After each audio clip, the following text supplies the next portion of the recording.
کہ ہار جیت ہوتی ہے.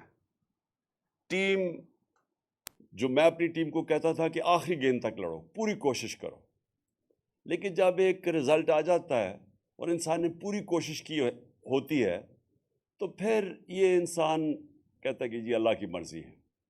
اور یہ ہمیشہ میرا اسی میں سوچ تھی کہ ہم بڑی ٹیم نے جان ماری, اور خاص طور پہ جس طرح وہ آخری گیند تک کوشش کرتے رہے, لیکن جو انسان کے ہاتھ میں نہیں ہے, وہ شاہین افریدی کو وہ انجری ہو گئی, تو اس کا تو کوئی کچھ نہیں کر سکتا تھا. اور بدقسمتی سے اس ٹائم پہ ہوئی جب کہ اس کا وہ بہت امپورٹنٹ مرحلہ تھا اور وہ فرق پڑ سکتا تھا. میں نہیں کہتا جیت سکتے ہیں, لیکن وہ اس ٹائم پہ تھی کہ گیم چینج ہو سکتی تھی.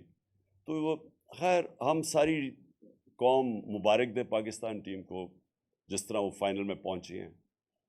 میں خاص طور پہ آج کہنا چاہتا ہوں کہ جو ہماری فاسٹ بولنگ اٹیک ہے, آج میں یہ کہہ سکتا ہوں کہ جو میں نے دیکھا, بڑی دیر کے بعد کرکٹ دیکھی, دنیا میں بہترین فاسٹ بولنگ اٹیک ہے.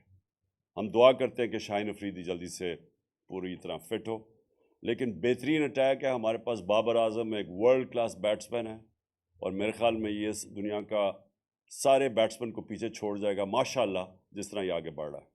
اور بھی بڑی اچھی ہماری ٹیم میں پرومسنگ ہیں. تو انشاءاللہ ہمیں اس میں سے مایوس تو ہم ہیں, لیکن ہمیں دیکھنا چاہیے کہ ہم ماشاءاللہ وہ ٹیم ہے پاکستان جو کہ دنیا کی اب ٹاپ ٹیم میں گنی جاتی ہے.